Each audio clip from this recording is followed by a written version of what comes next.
Okay, it's truly a pleasure to be here and to speak at Joe's Fest. I mean, Joe's contributions have always been marked by extreme clarity and precision, and this talk will lack both of those things. But hopefully it will still be inspirational. So we've realized that entanglement in quantum field theory it's very important. It's governed by the renormalization group. I guess when first people started talking about entanglement in quantum field theory, people said, well, it's divergent, it's not very interesting, and so on.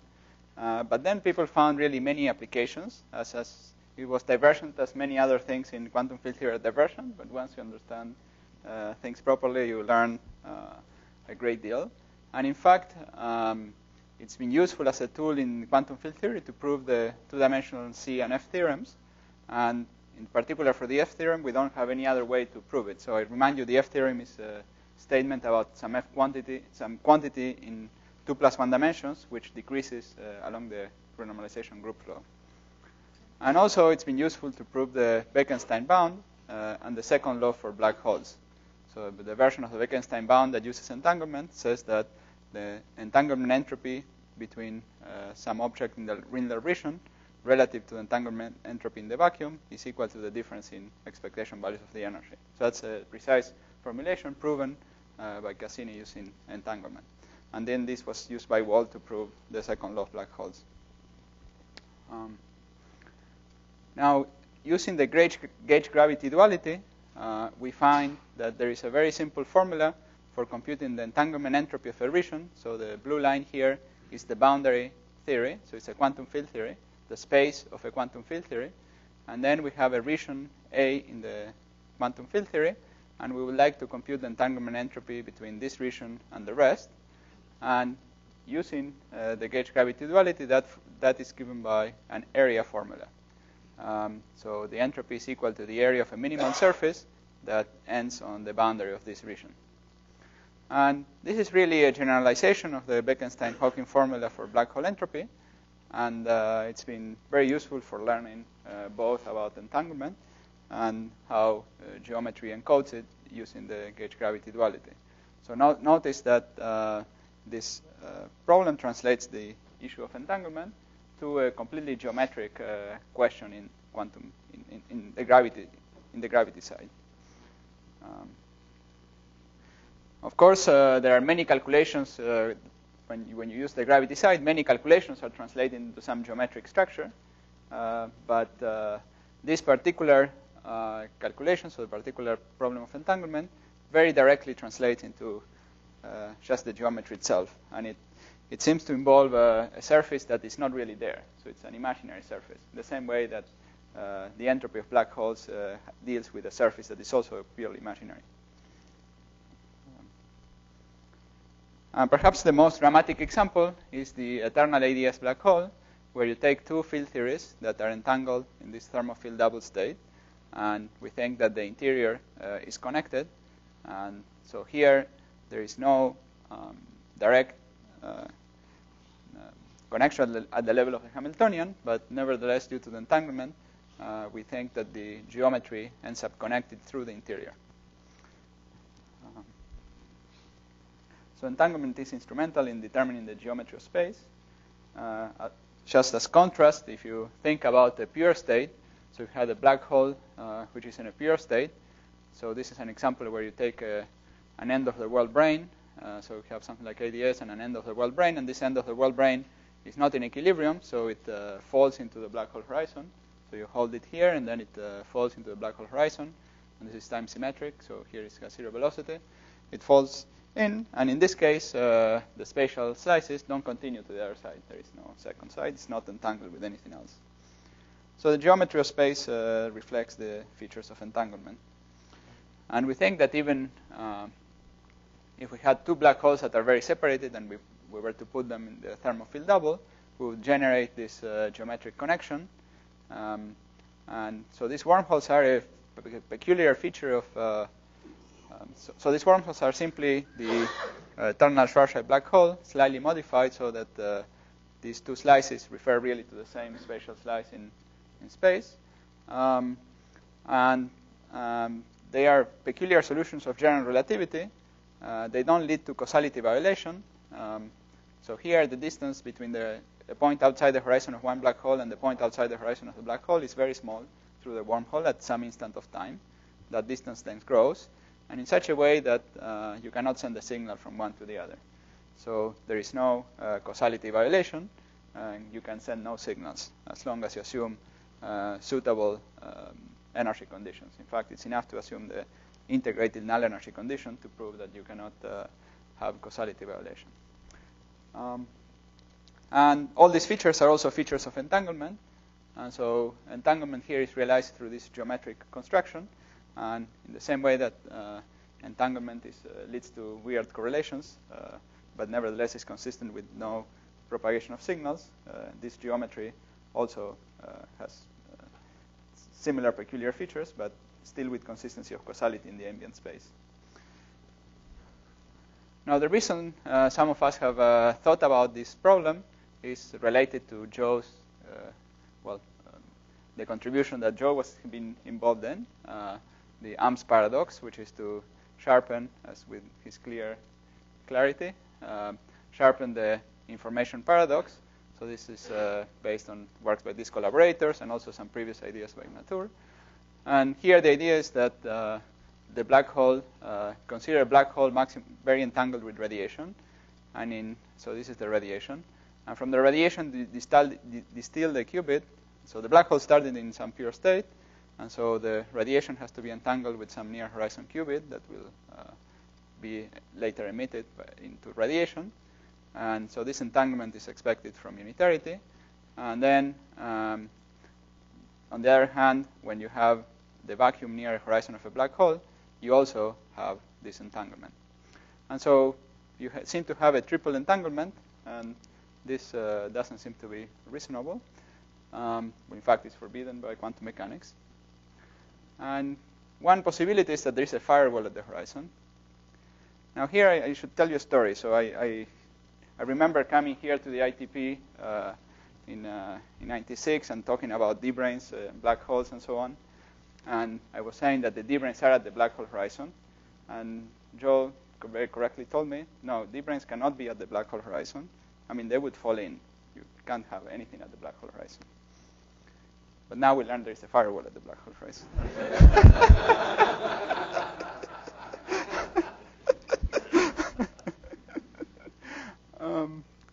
Okay. So the idea of using wormholes to deal with this is that the distillation process sends a signal through the wormhole to the interior. So in other words, this qubit is really in the future of these modes that are very far away, but it's in the future going through the wormhole. So, and in this way, when you distill this qubit, you disrupted this other one, and through the wormhole you send a signal. So that's the proposal. But in order to really understand this, we need to understand what are these wormholes and what's their geometry. And there is some sort of basic taxonomy. So this was the thermophile double, which is a very special state. And people have, especially Schenker and Stanford, have studied more general situations. And what you find is that in more general situations, the distance between the two horizons starts growing. So this is the exterior of one black hole. This is the exterior of some other black hole. And this is in a more generic entangled state, also highly entangled. And the distance between the two horizons grows. And what about the most generic state? Again, Marolf and Polchinski had a very clear argument that the distance between the two horizons has to be very long if there is geometry at all. Maybe there is no geometry. But, so what we would expect is that distilling a qubit is the same as, the picture is that distilling the qubit is the same as shortening the wormhole so that you can send a signal. So if you are here, by doing a simple operation here, you can send a signal behind this horizon. By doing a simple operation here, you cannot send the signal just behind this horizon. You can send the signal here. And very complex operations would allow you to change the geometry inside and shorten this wormhole. Now, the question is whether the region behind the horizon is smooth for the generic wormhole. This is what we expect if we think that the region, that GR is not misleading us, but has not been proven or argued convincingly.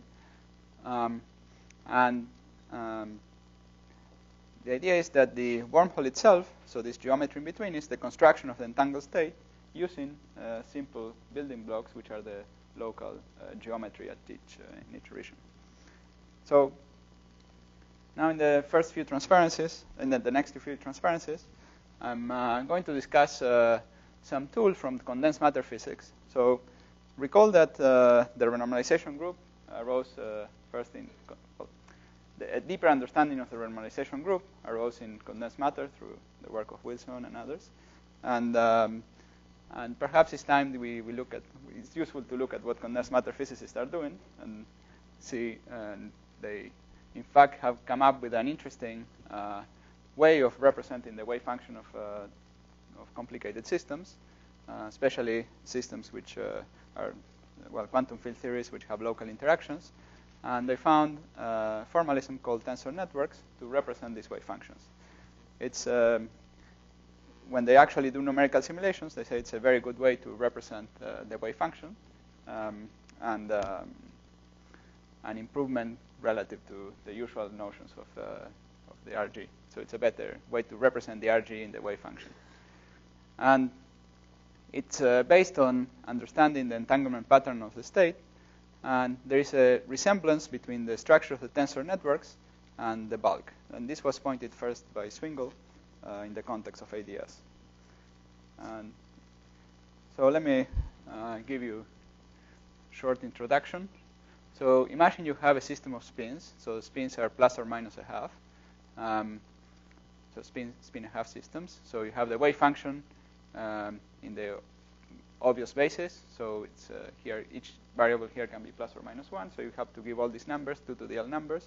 And that's what you need to do. And the tensor network consists in writing an ansatz for the wave function, where you, for each value of the spin, plus or minus 1, you have a tensor that has 2 other indices that are going to be contracted through this trace. So the red line is the index of the tensor that is contracted, and the black dot is a tensor that has 3 indices, 2 internal indices that are contracted, and the spin index. This internal index is completely auxiliary, runs over, let's say, d values, and you use it in this way. And the feature of this wave function is that if you cut the system into 2 pieces, there will be some entanglement between the left and the right sides, but that entanglement will be bounded by the dimensionality of this link. So you cannot represent states which are very, very highly entangled. You can, at most, represent states where the entanglement is finite, bounded by the number of indices d that you have here. So this wave function lives in a smaller subset of the Hilbert space, but a space that would capture the patterns of entanglements that we expect in some systems. For example, this type of wave function is good for describing the ground state of gap systems. So if you have a gap system, then we expect that the entanglement between 2 sides is really finite. And once you take the number of indices here bigger than the exponential of that, the entanglement entropy, then you would expect to find a reasonable approximation. Now, one interesting thing you could do, okay, so let me first, so an example of such a state would be to take a D-brane,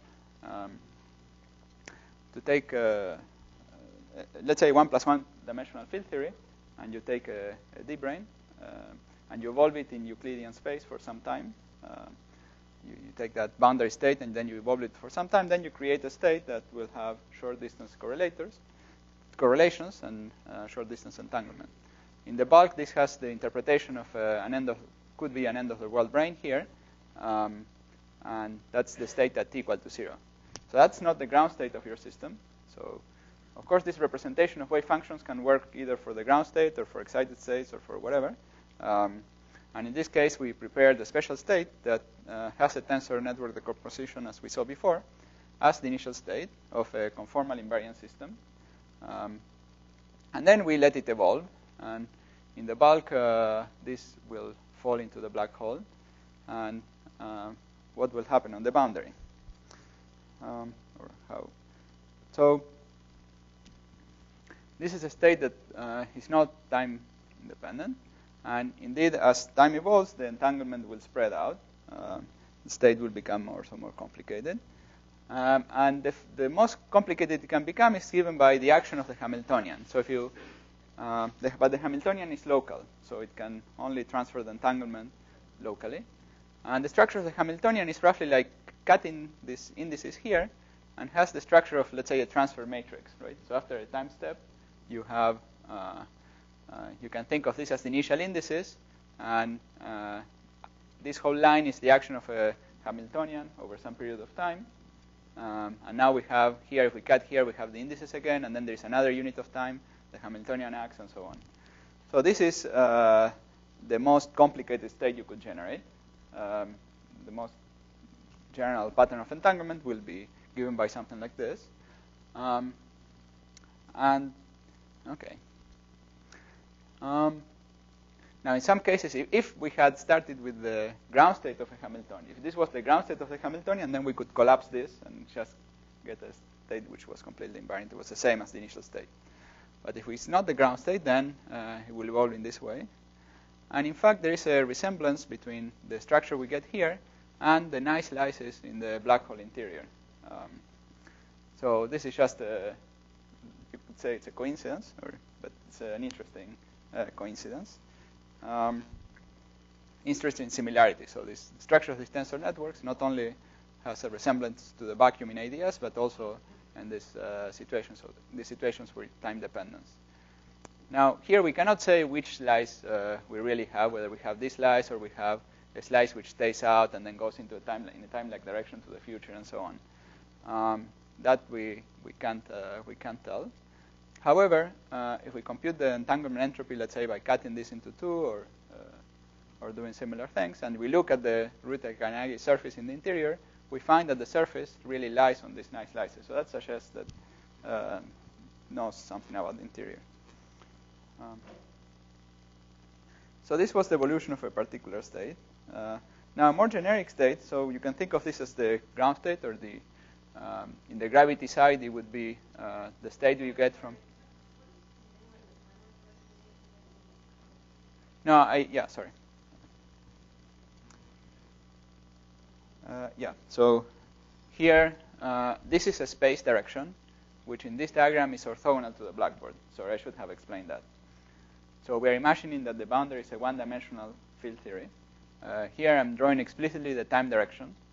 And the space direction is not drawn in this diagram, but it's drawn here. It's this direction. So the remark I made is that if you divide that space direction into two, right? So we cut it into two, the same thing that we discussed before. So here we were cutting it into two, right? Then if you cut it into two at t equal to 0, you get some entanglement, which is finite, and in the bulk is given by the length of this surface of a line. So now we have a line which sits at the point in the transverse direction and is extended along the radial ADS direction and ends here at this point. Well, the minimal surface of the Rüther-Kainagi is space-like, and it has this shape drawn here, and it sits. Its geometry at late times really sits inside one of the so-called nice slices. So it's a slice that sits at a fixed radial direction here in the interior. By radial, I mean the interior time.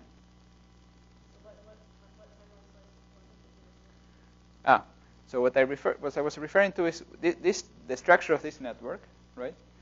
Well, I motivated it only qualitatively and by acting with the Hamiltonian, right? We said that we act, and so that would correspond to a situation where we take the wave function here and then we move up in time, right? And now we say, well, this gives you something similar to what you would get if you just deformed it and make it lie on this other slice. But we don't know. Presumably, different tensor networks that represent the same state correspond to different slices here through the bulk. Right? So But well, this is again qualitative. Yeah. Yeah, the similarity is that as you move in time, this network becomes longer. That's the that's the main that's the main issue. Yeah, and Do I understand correctly that the horizontal direction is the vertical direction is the whole space-like direction? Yeah, exactly. Yeah. So this, yeah, the idea is, yeah, exactly. Yeah. So in this picture is the radial direction. Right?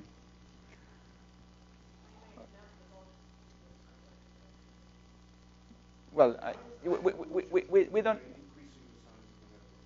That if you act with the Hamiltonian, right, that would be like moving here in the time direction, right? And then presumably you could find another network that would lie along a space-like direction, which would be like trying to simplify it a little bit more. And the simplest network is trying to find the one, some with the spatial slice which has maximal area. Yeah. Also clarification about the grid.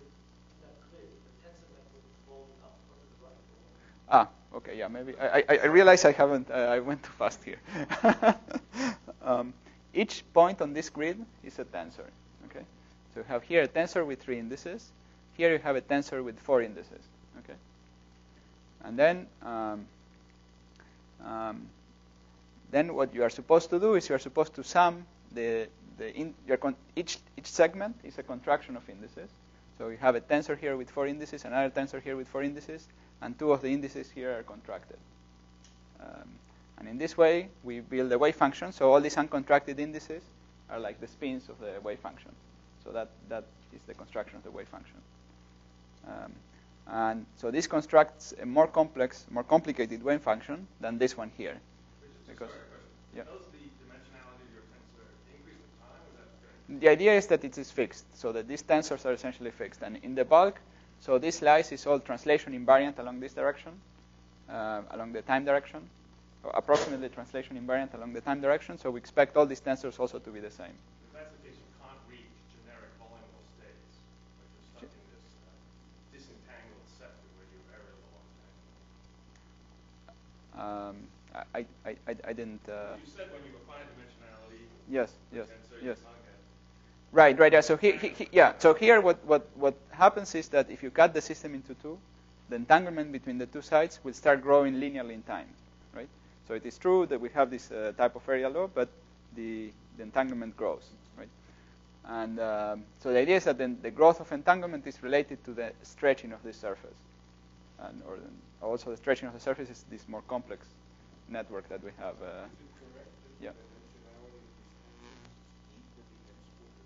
Yeah. Yeah, that's the idea. So the idea is that each tensor is essentially taking a region of space-time.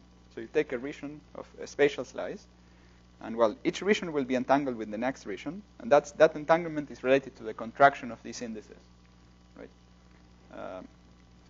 Furthermore, the external the boundary here is here at these uncontracted indices. That's where we insert external operators. So we have an external operator will act on these indices. We do not act on the indices that are inside. Okay, and this has a resemblance to the bulk because we don't have local operators that are acting on the bulk. The bulk is a representation of the wave function. Okay. The Hamiltonian is local. So what we assumed is that the boundary Hamiltonian is local. If you had a more non-local, complicated Hamiltonian, well, you could generate some very messy thing that is, well, it's not clear what it would be. So here the idea is, yeah, the Hamiltonian only acts locally in the bulk. Okay, so that.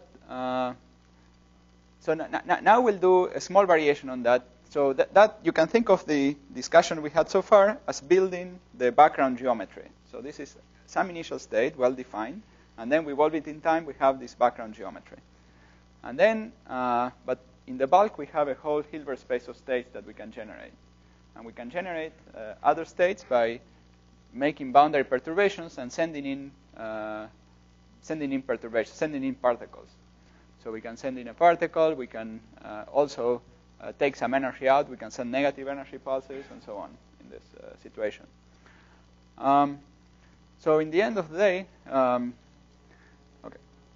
Now, making a change here at the boundary Hamiltonian at some point, that's making a local change. Let's say we make this change early in time, right? So when we are evolving, we'll make a change in this tensor. And then as we continue to evolve, it could happen that this change continues to move outwards or moving inwards. But the bulk geometry suggests that this change remains here located at this particular stage in time. So the structure of the network is similar to the structure that we have when we move the Hamiltonian along the time-like direction. And similarly, we can add both positive or negative energy particles. And each of these perturbations, we can choose to do it or not to do it. And it gives us a kind of basis in formal Hilbert space. Oh, 1 minute left. Okay, 5 minutes. Okay. Okay, so there is this formal Hilbert space, which you generate by taking the original network and modifying here. And now we can also have the superposition of not modifying and modifying, right? A full Fock space. And I call that the formal Hilbert space. And that formal Hilbert space matches what we seem to have from the bulk point of view, right? But then evaluating the network is what gives us the actual wave function, is what gives us the actual state on the boundary. And it might happen that different perturbations here actually lead to the same, especially when we start superposing them, lead to the same state. So there's a kind of projection from the formal Hilbert space to the true one. And so we could have more states in inside the black hole, inside this slice, than the black hole entropies. And that's a well-known feature of these slices, that you can, once you start perturbing it, and you evolve for a long time for the rest, then you can generate more entropy than the black hole entropy. I mean, Samir has been emphasizing that recently. And the idea is that in this representation is that that's equal to this slice is this formal Hilbert space that we are using as defined with reference to an original state, but that when we evaluate the network, we get less states. So we have a reduction in the number of states. So it's a qualitative mechanism for how we could have a reduction. Now, we expect a similar story for the two-side black holes. And this picture really remains vague, but it has these qualitative features that are similar. Of course, the classical geometric picture. So what I said about tensor networks is true in general, but the geometric picture should only arise for large N systems, where these species are probably more constrained. Now, I'd like to switch gears slightly now and make one simple comment about the emergence of a classical black hole interior, and then again will be a vague comment. I apologize to Joe. And so we know that the Euclidean black hole has a partition function given by classical geometry, well-known fact. So a classical solution allows us to compute a thermal partition function. And on the boundary theory, there is something similar happening. If you think about the holonomy of the gauge field along the time direction, the Euclidean time direction. So we are interested in the singlet partition function. And we can think first about the partition function without imposing the gauge constraint. And then U imposes the gauge constraint, selecting the singlet representation. But if we first do the sum here, we get an effective action for the holonomy. And it really becomes a classical problem for the eigenvalue distribution. So here we also see something that becomes classical. And what becomes classical roughly is this U0. Or more precisely, is the eigenvalue distribution of U0. So in some sense, this Lagrange multiplier is the variable that becomes classical, and it's the variable then we insert here the classical value for rho, we get the actual partition function. Now for the deconfined phase, U is very localized, and U being very localized is more or less similar to forgetting about the integration of U over U, and writing just simply the classical value, and then we seem to have contributions also from these non-singlets. Notice that the whole potential for U, the U-dependent part of the action, of this classical action, comes from states which are not physical. They were not in the original theory. Okay. So we expand the problem a little bit, and this expansion of the problem allows us to find this classical variable that. Okay. And these U-dependent observables are not to be found among the observables of the singlet sector. So there is no gauge invariant observable in the singlet sector that tells us what the shape of U is or the classical distribution of U is. On the other hand, there are Wilson loop operators, which represent the deformation of the original problem, because now we are saying, instead of focusing the projection is not onto the singlet sector but on some representation R. And those expectation values are indeed given by evaluating essentially the Wilson loop by evaluating a trace of R in the classical solution U0. More precisely, is the classical eigenvalue distribution. Okay. Now, so all that is for the Euclidean black hole. Everything I said is well understood, but it's in. Yeah. So I'm making these points, and now we go to the thermofield double. And in the thermofield double, we have a similar story. So when we write the entangled state, we could only entangle gauge singlets, which is the correct thing to do. Or we could entangle gauge non-singlets, representation R on the left and representation R bar, the CPT conjugate on the right. And if we did that, we would be doing the wrong answer. We would be doing the wrong thing. But if we integrate over a general unitary matrix here in the gauge general holonomy, if you wish, contracting these indices, then this integral projects onto the singlet contribution. And for coarse observables, we would take the thermofield double and then sum over many states, and then we will generate essentially saddle points for this V. And if you evaluate this now on the saddle point, it's a little more subtle. Yeah, essentially, if you evaluate this on the saddle point, let's say it's the identity, now it will look like there is an entanglement between these gauge indices that we shouldn't. They were totally disconnected. The gauge constraint is independent on the left and on the right. Okay, so now we go back to the gravity case. So all those are things we can understand in great detail. So now we go into the gravity case. And the idea is that we might have a similar story in gravity. So where the analogous thing are the gauge constraints. So instead of the gauge constraints of gauge theory, now we have the gauge constraints of GR. And they should act independently on both sides. So each microstate should somehow obey all the constraints. And that's the idea of fastballs. So I'm not saying necessarily they have the, they might have the higher Kaluza-Klein, some origin in some bit higher dimensions and so on. But the idea is that the parameterization constraints and Hamiltonian constraints are completely obeyed by each particular geometry. Okay, so there are two. So this gives you a picture of two disconnected sides, but entangled. So there's some sum. And the idea is that the enforcement of this constraint in the interior is the idea is that something similar could happen. That the enforcer of this constraint is the thing that becomes classical after we sum. And once it becomes classical and has some saddle point value, it is as if we are not really imposing the constraint separately on each side. And it looks more similar to this picture where we have a connection between the two sides. So roughly speaking, this would be like the V matrix we had before, which once we set on the saddle point, if we have a saddle point for V, now we have a connection, at least a connection on the level of these gauge indices between the left and the right. And here we have similarly a connection between the left and the right, at least at the level of the constraints of GR.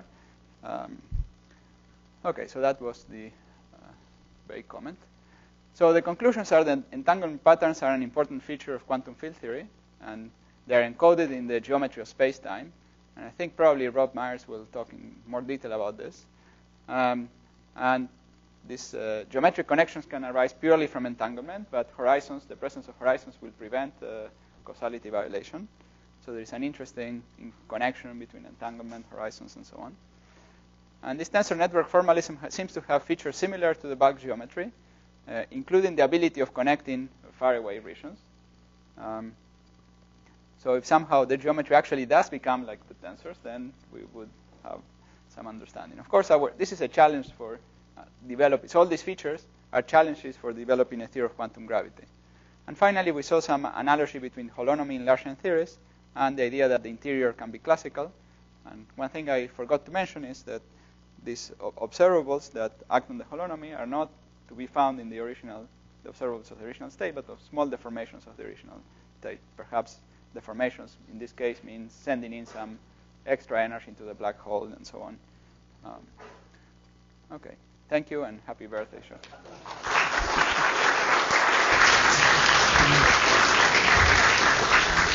Okay. So I think Joe should have the first question, if he will. I'm having trouble formulating a precise question because the first is, are you going to write this all up? Yeah, hopefully. I was trying to make it precise. Yeah, very good. I'll think a little bit. You can pass it on. Just a quick one. Does that Vij develop its own dynamics? Is that the idea? Yeah. It gets induced. Yes. somehow? Yeah. More general question, Juan. When you talked about this ER equals EPR, which is a very wonderful picture, but the EPR side, let's say we have this zero sum bound, right? That tells you that the correlations are much stronger than the classical correlation about the one, but they cannot be stronger. Can you understand this on the ER side geometrically? You mean the Bell inequalities? Yeah, this would be, Bell is the classical bound, let's say 2 in some units, right? And then Zerolson is 2 square root of 2, let's say if you entangle 2 spins, right? And you can't go beyond it, right? So it's a quantum Bell bound. So can you see this on the ER side? Well, on the wormhole picture. I mean, in quantum field theory, we. This is also true in quantum field theory. Yeah, in local quantum field theory, if you have the 2 Rindler regions, you will have this Bell inequality, and you can design experiments that will violate that will, obey the quantum Bell inequality and violate the classical one. Right.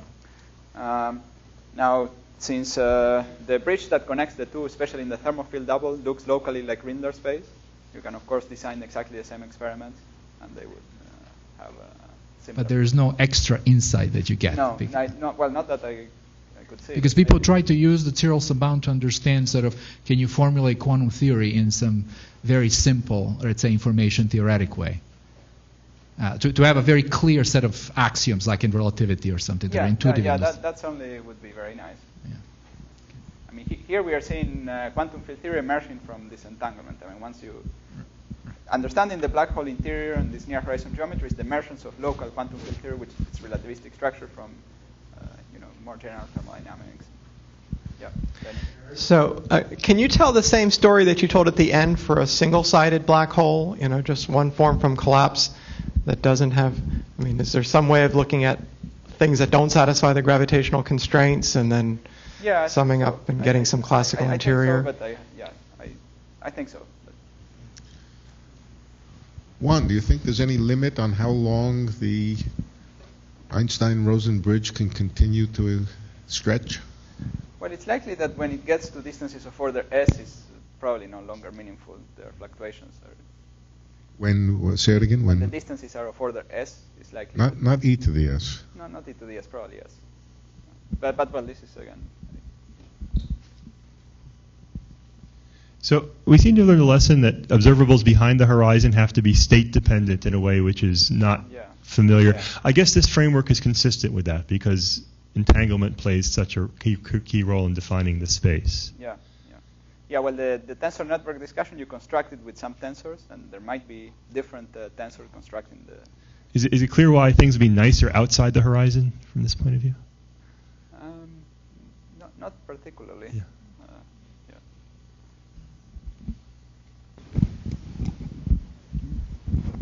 Yeah, the picture of the tensor network growing as the system evolves, this is really a generic feature of chaotic dynamics governed by a local Hamiltonian, right? You're not saying that there's something special about it beyond that. Right, exactly. Okay. Yeah, I think what's special in systems that have the gravity dual is the fact of having these various different time slices and so on, which here is not, in what I discussed, is certainly not present. Should be derived. But that probably only can be derived with extra assumptions. So 2 extra assumptions. One is that we have a Larsen system, and the second is that it's a strongly interacting Larsen system so as not to have a higher spin theory, but having, Einstein gravity. So you really will need to use these two assumptions to derive that.